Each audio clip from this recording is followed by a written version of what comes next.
Hey guys, this is Chesney Hawkes here. You are watching My Hammers 11 with the one and only Russ.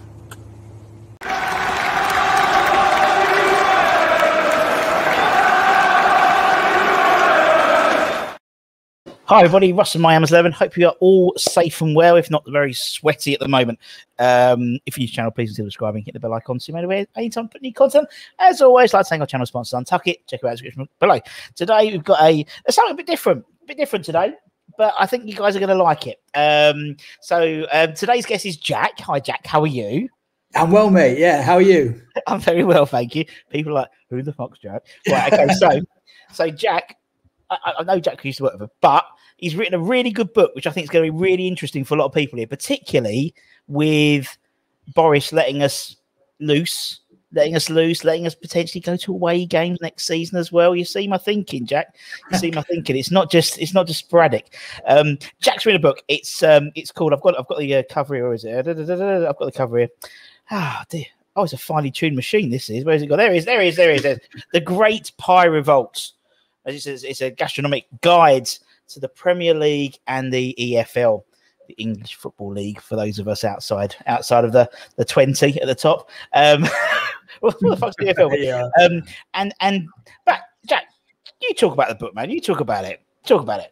Yeah, no, it's effectively a marriage of two things, really. It's on the one hand, you've got sort of like the self-evident bit, which is it's a gastronomic guide. So it's all the places that are close to the grounds that really sort of like do the local area proud, and would be a downside better than going in and getting a bog standard pint in the ground and a bit of a crap pie.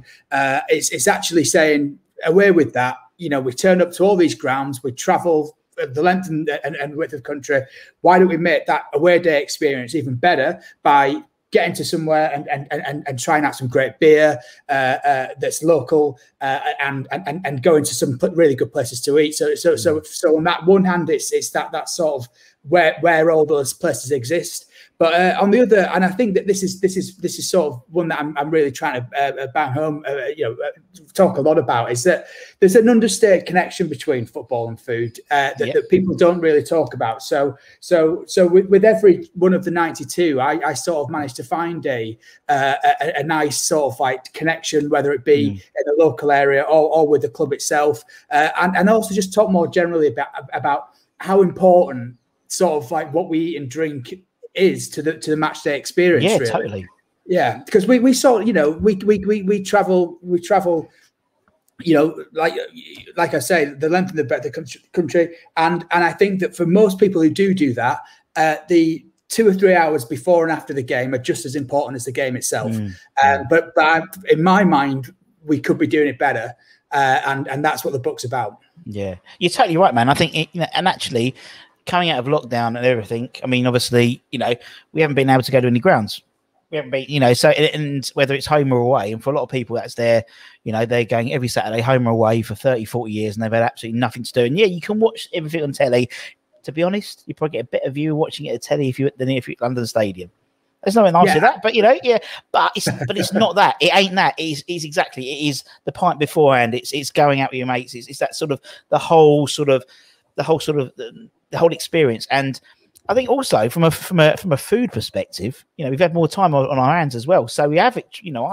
I got into baking, got into doing a bit more, a bit more cooking and stuff. So I think actually people are now going back thinking, I don't want a pucker pie. Yeah, well, I hope so. I think that, if you add to that as well, the fact that, I've certainly found that what I've done over the last year and a bit is I've discovered my local area in a big way. So I currently live in just outside Penge in London, and I know that place inside out now, and I know all the best local and independents and stuff like that.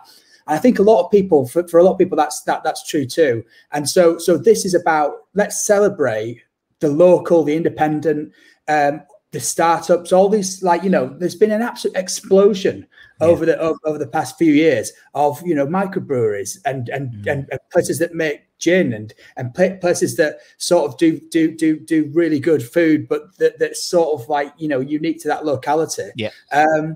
we're in a really unique position as football fans, and I don't think we quite realise it. And that we are the people who every other week travel to somewhere else in the country. Yeah. And do we really sort of capitalise on that? Do we really go and see what Plymouth is really good for and what Middlesbrough is really good for, or do we get into the first boozer that we can and sing songs, get into the ground, eat a pie, and then bugger off, Well, you can still do that, but you can do it in a really good way where you actually say, I'm going to find out what Plymouth's about, drink some really good local beer and gin and eat some really good local grub.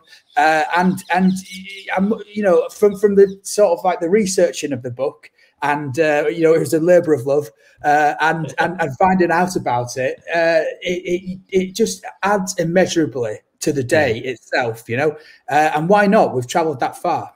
That's the key thing, isn't it? I think the fact is, you think about it, God, if we go, our first game's Newcastle away, and for a lot of people, they're dying to go up there again, but it's a long journey up there, and it's like a long journey up there to think, I'm going to have a crack dinner, and a lot of people stay up there as well, innit? Because very few people, some people go up and stay out there. Day fair play if you do, but for most people, they stay up there for make a weekend out of it. So why not? Do you know what I mean? That's why when I saw it, the idea, I thought that's a cracking idea, mate, because it's a type of thing which I think it's a really cool book which blokes might buy themselves, so they've got their little, they can be the fucking guru, the gastro guru.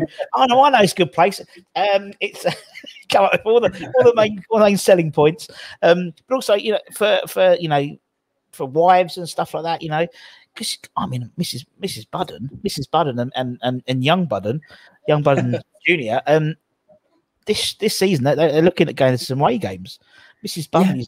Budden is not going to have a sausage roll from or some dodgy burger outside the burger van. It's going to have to be the best of the best. So actually, it gives you some tips, and as you said, you've researched them. That's the amazing thing. All the clubs are there. Including the mighty Hammers, but all the clubs are there. So even when we get drawn against Plymouth, you said Plymouth or someone in the cup. It's there. And that's the thing. You might go to the same places for your Premier League games, but then occasionally we get drawn against an Exeter City or someone like that in the cup. We know where to go now. We know where to go. I mean, it's the scope is potentially it is huge, as you say. And I didn't realise you had Newcastle as the opening game of the season, but what a game to have as an opening day of the season. There's this incredible new sort of like this sort of quite rusty shipping container village thing that's happened on the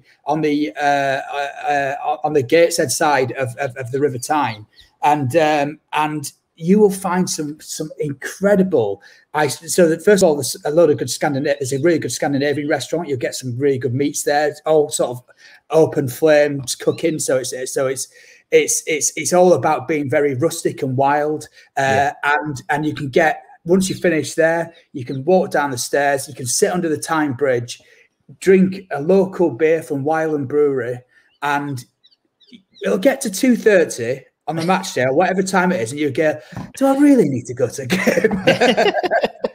Well, for most seasons, that'd be the case, because it'd be like another season kicks off again. But this is a new West Ham now, Jack's a new team. But that's what I mean. It's planned, isn't it? You got your day before planned, rather than scrabbling around. Because I think also, people get there. I remember going to, I know it's in Scotland, but I remember going to Celtic once, and we were scrabbling around trying to find a pub and trying to find something decent to eat. And you lose half your day, because you're walking around should we eat here? I don't know about this place. But if you had a selection already, and there's sort of in Jack's book, he has sort of 3 or 4 recommendations of places. So you've got a short list already. Yeah, we can sort out and go, actually, let's try this one this time. And actually, for serial away fans, you can try one next season. You can try another one, or if we get joined the cup, you can go and do that one. And so it's not just for one season. It's a continual thing with this, definitely. There's lots of different options, man. It's really, really cool. And obviously, as I said, obviously the Mighty Irons appear in there towards the back, obviously, because alphabetically ordered. And obviously one of them is Mr. Ribman, who friend of the channel. So great. Yeah, well, I was delighted to include him because he's just a great sort of like a great example of where a club and someone who does food has got sort of this wonderful connection, you know.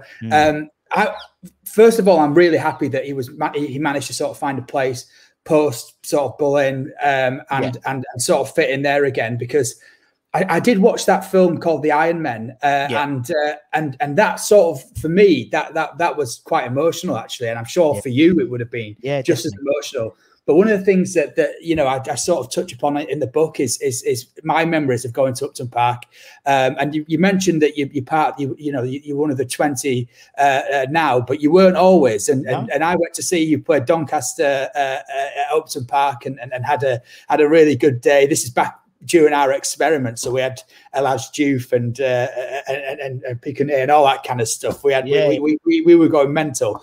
But anyway, one of my resounding memories was it's one of those clubs that fits in the community. Like it's so part of so much part of it, and that goes for sort of like all the local suppliers that are around there. You know, it goes without saying that the pie shops are there. But the Rib Man and some really good local boozers that you know, now I think that you've got to go looking for that a little bit more. But the Rib Man's still there, if you know, and he's certainly. I was really happy to include him in the book. And there's some really, I just think that the east end of London, especially round the sort of Stratford areas, is sort of a buzz with some really good local craft beer suppliers.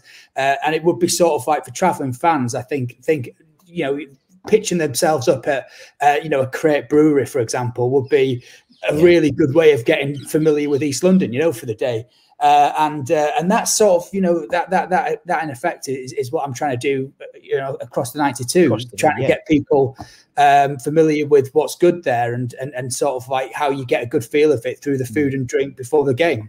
Yeah, I mean, it's not just obviously it spotlights Rib Men type people all over the country. Absolutely, which you know, I think with lockdown and COVID and stuff like that, you know, it's, you know, that they need all the help we can get as well. And it is about sort of, you know, supporting your local businesses. And why not support the local business when you're going to Newcastle or when you're going to, you know, Gillingham or you know, just random Colchester, just like Tourette's. Trying to think of one of the, there was 92 clubs there, and I couldn't think of anyone apart from Colchester. Although Hayden Mullins is the new manager there, that's why it's probably in my head. But yeah, I mean, the Rib Man, it epitomises that, you know. And I mean, he was back on Brick Lane the other day, you know, and that's great because it means that you know, things are starting to come on. And yeah, I know there was. I mean, obviously, he was synonymous with the bowling and selling the rib meat outside. You know, the story of, you know, obviously he's got one leg and stuff like that. It's a great story, and hopefully, I mean, there's been a bit of an issue with the London Stadium, not with West Ham, but with London Stadium operatives in terms of, you know, he was trying to get a pitch this year, but hopefully he'll get another pitch somewhere just outside. Not on the concourse, so to speak. It's all a bit. Yeah. I always have this mantra that sort of like.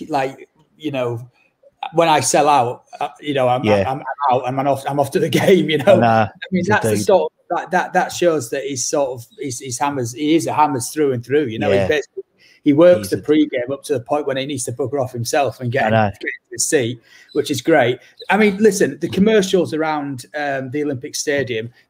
We could have a separate podcast. Of course, we can. Yeah. Like the impact that not just with West Ham, but the impact that things like that have on a lot of clubs, and this sort of, you know, this is a matter that does arise time and time again when you have a club that's moved out of town or moved. You know, there's countless club number of clubs. Colchester's one of them that have done that. But that, I think that hopefully that makes the book even more important because you know, for you. You will know the Rib Man, you know, well, but if you're a Newcastle fan travelling down to the Olympic Stadium, you might not, and he's the guy you absolutely should, you know, sort out, and I could say the same for anywhere else, you know, Colchester, Stoke. There's in each of those, like you sort of, I can see places where you have to sort of travel. I mean, I say travel, walk the extra 5-10 minutes to find them. But like I'd rather do that than end up with a crap pucker pie in the stadium, you know, because I could do that anyway. Yeah. I could do that if I stayed at home. So if I'm making the effort to come all this way to watch my club, which obviously I'm more than happy to do so, let's make the most out of it. Let's find out what's good about it. You know, let's find out how it's set apart from the place that you went 2 weeks ago. You know, that's the big thing for me. Yeah, no, it makes perfect sense, man. You're totally right. If you're spending all your hard-earned cash, if you go into the ground, if you go into a game, as you said, you could be anywhere eating a pucker pie. You can anywhere drinking a cup of tea and a pucker pie. But as you said, it's part of the experience. It is when you go into West Ham, it is about the rib man, or it is about a bit of pie and mash, or whatever. You know, if you go to Southend, it is about going to Cockle Shed at Lee and stuff like that. That's part and parcel of going. You know, there's no point. You know, there's no point because that therein is the inspiration for the Great Pie Revolt was Southend's Cockle Shacks, and you know, it was 3-4 years ago, I can't remember when, that Donny had Southend on the opening day of the season, and we went down and we said, rather than pitching up in Southend, it's a beautiful day. We're gonna get off at Lee and C. We're gonna drink some local beer. We're gonna eat cockles, mussels, whelks, all the stuff that's been dredged up out of the sea, right in front of us, and we're going to get a t-shirt suntan sat on the coast, you know, and it's that sort of that in that moment I was just like, you know, we must be able to do this more, and you absolutely can. You just and it's not hard to look for it. No, yeah, it's so true, man. It is so true. I think it's great to do. I just think it's a great idea, and I just think that the book, I've read a few chapters, only the ones that I've been there. I know Liverpool, but yeah, no, honestly, I think it's a great compendium of and just waiting for the app now, Jack. You need the app now, surely. Yeah, well, I did get a question the other day about whether something like that would be in the offing, but my question, my response to it was that, as you will have noticed, in each chapter there is an introduction about how that club is connected, or how that place is connected to food and drink, and that's why, sort of, rather than going for an app or a site, it was sort of like, let's do a book and really sort of bring to life that understated connection between football and food and drink. You know, all of them are remarkably sort of like tied together. Definitely. And I could have done a book, but just on that thesis alone. But actually, I think when you get to read about it and then experience it, it makes it even better. Yeah, and it's also interesting to get an outsider's perspective, so to speak, as well. Like it's so, for example, the West Ham chapter you sort of mentioned about moving from the Bowling to Olympic Park, and that's obviously, we have West Ham fans, some pro, some are anti, but it's interesting to get your opinion as well. So for that particular chapter, same as the other chapters, he says Colchester has recently moved, and various other teams have moved out of the town into the industrial estate, really. And so which side of the divide I sat with West Ham? I don't know if I was clear enough. I think I can appreciate it. I can appreciate it. See, I've always been very pro it. I'll be honest. I'm always very. Well, we could do another podcast on that too. We could easily. We could do a season. Me and you sat here. We could easily do it on a club by club basis. No, it is, and it's an indictment, because obviously we've been doing this. We're doing this for about, I don't know, the channel for about 13, 14 months, something like that. We've interviewed a lot of people, a lot of ex-players, a lot of fans, and it's not inherently a West Ham thing. It's a football thing, in that football has changed, and it's not necessarily about the community anymore now, it seems, in my opinion. And it's always about, you know, development and stuff. So, you know, West Ham moving, Arsenal moving, you know, to the Emirates, Man City moving, Wembley redoing itself. You know, it's all about moving out into the, you know, you don't get your Bramall Lanes anymore now, and even Goodison's moving out. You know, Goodison Park, they're going to move out and stuff. And so you lose that, and I think you lose that little bit of community spirit. So having this type of thing where you can sort of bring it back is really, really usful. And I think that's what people will really enjoy. Because my what I would have put to the organisers of the Olympic Park move is, I understand why you would want to go to a glitzy big stadium with you're a club with ambitions. I understand that. But, you know, the Rib Man has spent the last 3-4 years trying to get a pitch there because and he can. And surely there must have been some way that you could have thought, as a token to the community, I'm going to make sure that people like him get aren't charged the exorbitant rates that only people chain multinational chains can afford. That's sort of where, like as you rightly say, we're trying to get that connection back in the book. But surely there was a way of just a few concessions on their behalf. I know what you mean. To sort of make sure that, or to at least try in a way to accommodate for the community, because if he isn't the embodiment of a football community, and what I don't know what is. So I know what you mean. I think also, and again, we said we could easily do another whole podcast about the move, but for me, it was, I think people forget Tottenham and Orient, they close your ears, Flo. They fucked out for us. It was all ours. We had the keys. We had the keys to the kingdom.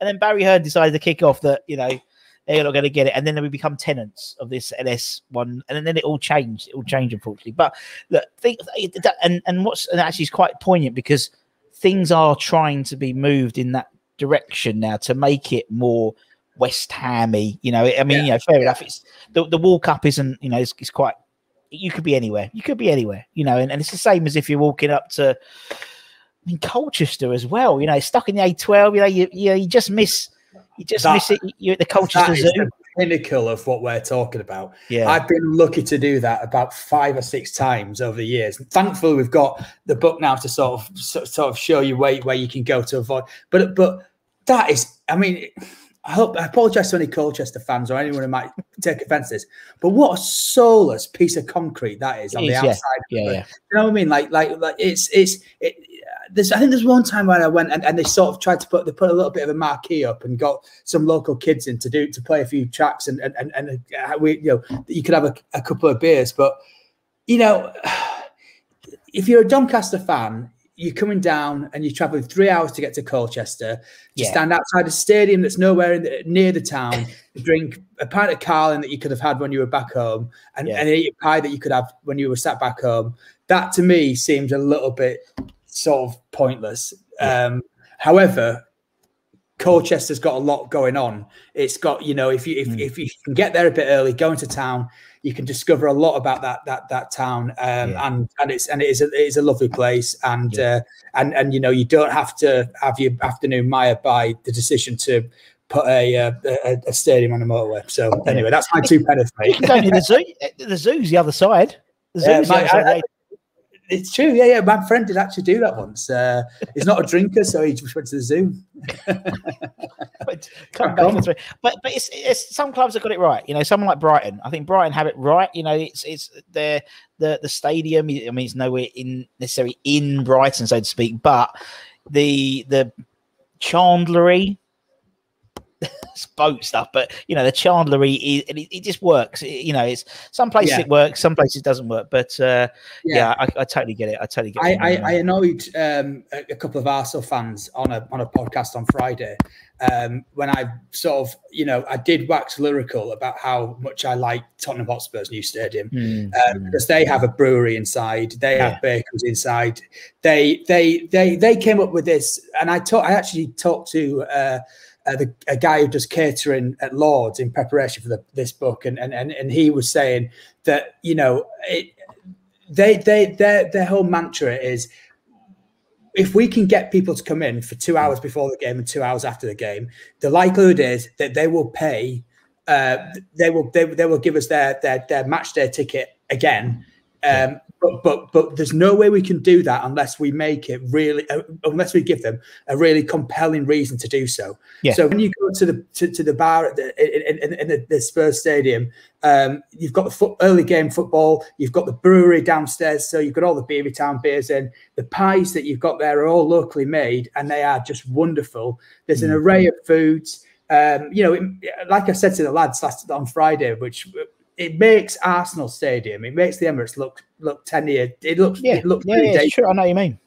And I do think that's one of the rare examples of a stadium that does it well. And Brighton definitely is in there too. But then you've got the town down the road where you've got some of the most fantastic independent places to eat and drink in the country. You know, so you know, it's a difficult toss up, really. I agree with Spurs. Yeah, it's a great stadium. It's a beautiful stadium, and I think it is. I've got no association, no allegiance to Spurs. No, me neither. But I couldn't help but just say, it's sort of fair enough. I mean, if anything, I didn't want them to do well because my whole mantra is don't go to the stadium before the game. But if Spurs, I would sort of be hard pushed to tell you not to. I do in the book, I do, but I you know, it's a bit, and also it's a bit of a shithole outside, isn't it? It's still Seven Sisters, so it's still, you know, that's for me. It's still Seven Sisters. But the stadium's great. Absolutely, yeah. They've done a great job in there. And more importantly, how's Donny going to do this year? Oh, good question. I mean, it's all change at Donny, so it's going to be really interesting. We basically the wheels came off for us last season. Our manager Darren Moore left midway through to go join Sheffield Wednesday, which is a real kick in the nuts, really, just because we were on a bit of a momentum thing, and I think a lot of players.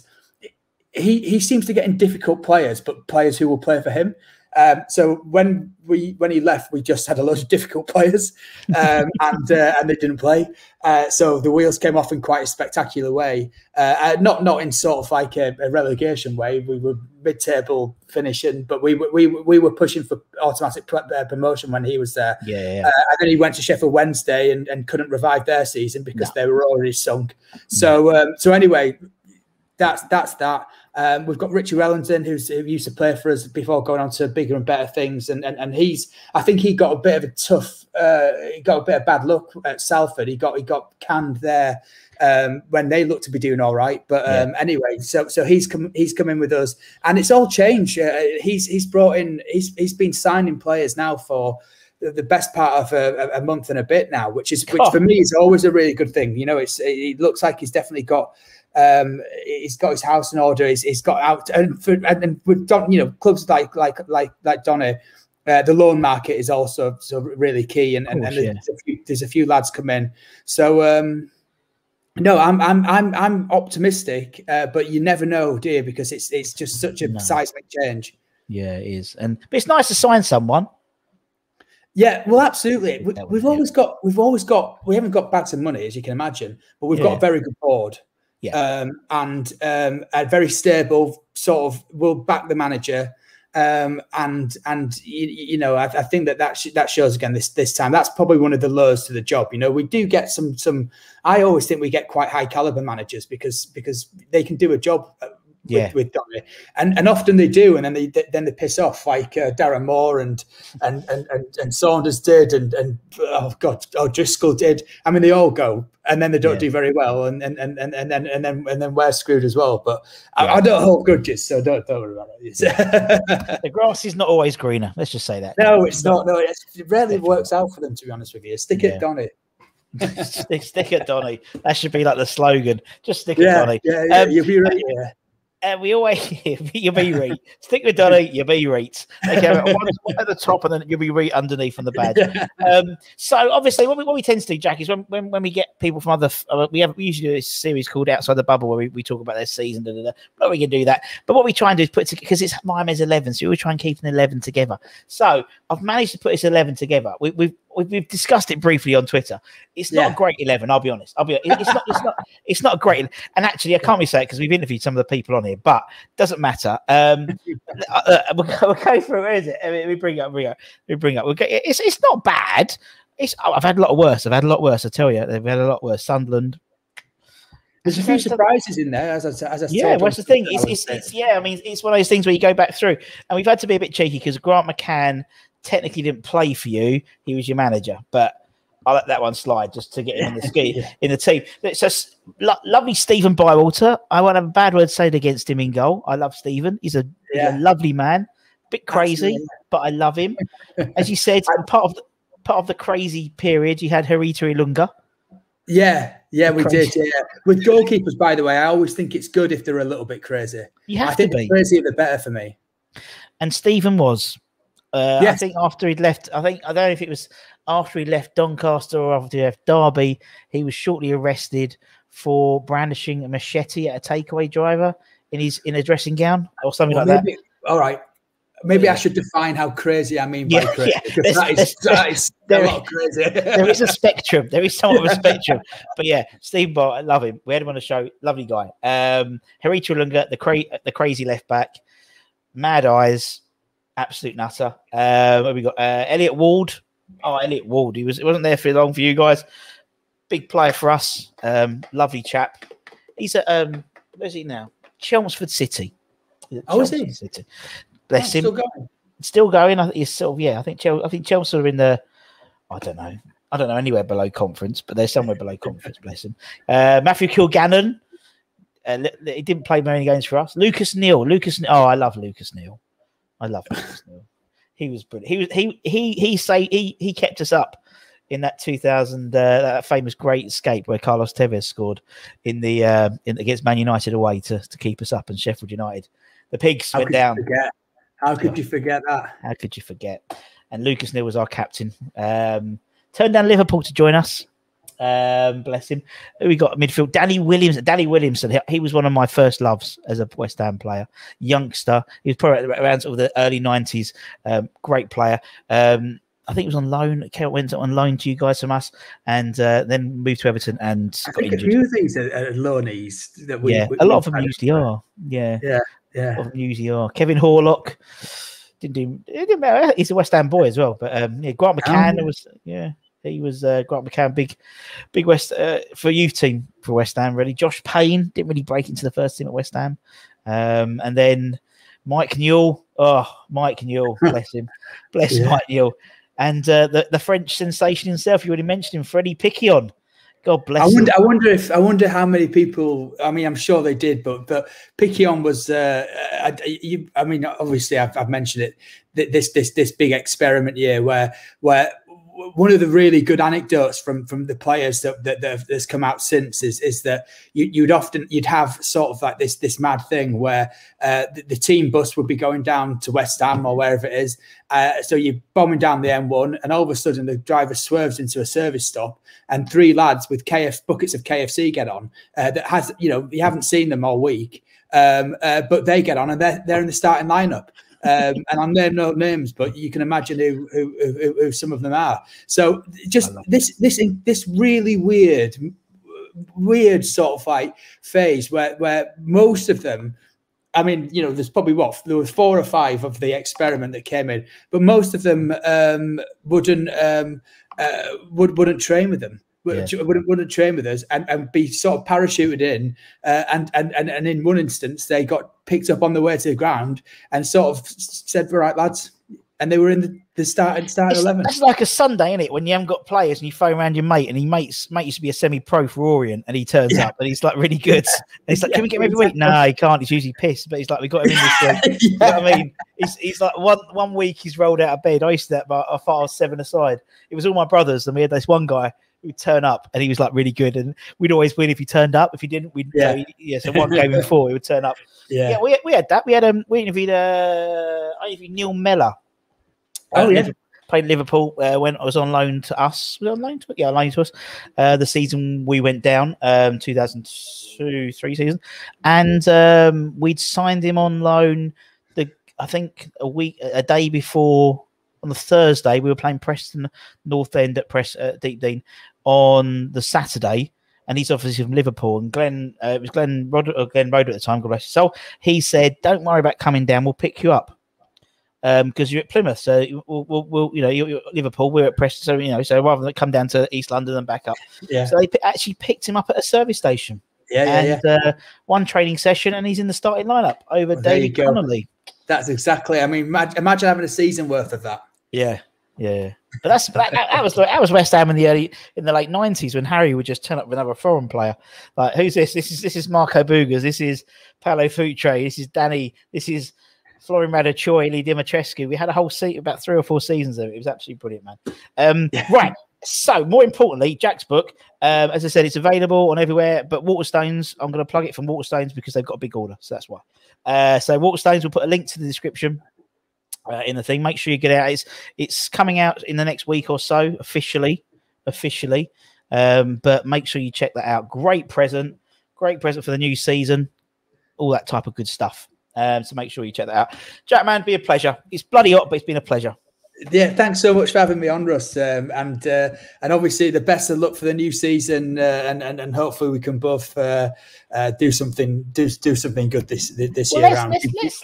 Let's hope we get a draw. We get a draw. Donny and West Ham. Well, yeah, I tell you what. If I see you down there without your book, though, I'll be there. I'll be leaving. I've got the PDF though. I've got the PDF. Trouble, mate. I've got the PDF version. Everyone, so that's the trouble. But yeah, definitely. Let's hope. I'm hoping for some good cup ties and seeing some old mates I haven't seen for 2 years or 18 months. 3 years. It'd be great to get some good cup ties. So we'll see what happens this season. But anyway, take care. Thank you very much, Jack. Pleasure. Thank you, and thank you to everyone for watching. For myself and for Jack, take care. Stay safe. Wash those hands. Get those jab appointments. Come in you irons. And what'd you go up the Donnies? Is that what you say? Up the Dons? Up the Donnies? You Reds. You Red. Pretty nondescript, isn't it? Really? You Reds. Come on, you Reds. That could be Man United. It could be anyone. Anyway, so for me and Jack, take care. Much love. See you later. Bye-bye.